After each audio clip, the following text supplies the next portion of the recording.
I don't have to tell you that youth and technology are inseparable, and that goes for adults as well. Technology has made dating relationships very different. Perhaps it's not the relationships which have changed so much as the way in which they're acted out in this world of technology. For better or worse, sexting and sharing intimate photos has become a regular part of the dating world for both youth and adults. First, the taking and sharing of intimate photos of anyone under the age of 18 puts folks at risk of a criminal charge.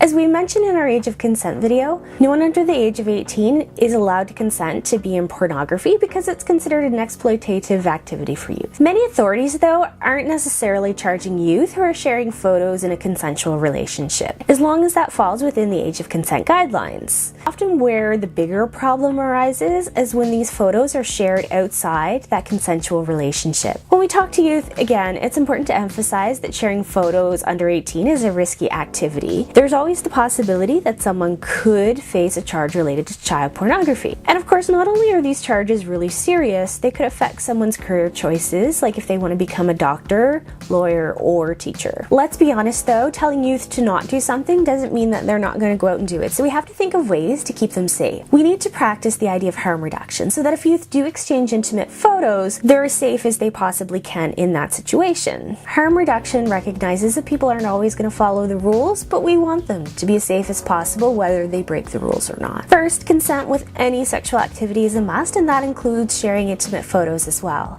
Bodies are private, and we all have the right to have control over our bodies as well as who gets to see them and at what time. We also need to make sure we ask for consent before we send photos to anyone as well. So if anyone chooses to engage in intimate portraits, it's important to keep identifying features and information out of that photo. So this could include tattoos, piercings, birthmarks, faces. If the picture falls in the wrong hands, there's less of a likelihood that that person will be recognized by the community at large. Obviously, for legal purposes, pictures can easily be traced through IP addresses and the metadata that's on them. But at least the whole community won't be able to tell, yes, that is so-and-so in that picture. Next, we need to remind people that photos should never be shared with people outside that original relationship. Once it's shared without permission, criminal charges are a huge possibility.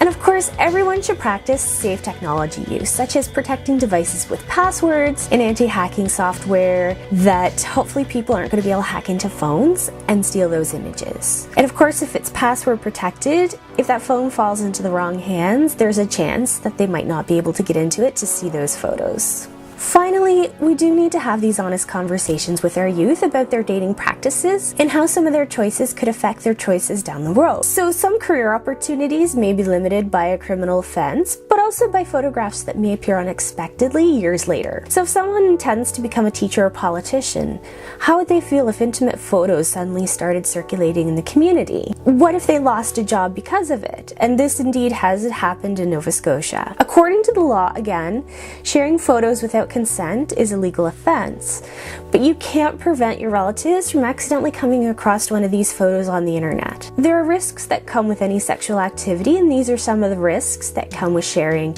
intimate photos or sexting. So if you want some more information on sexting, you can contact your local sexual health center, police services, or health professional. So together we can try to keep our youth as safe as possible, whatever they do.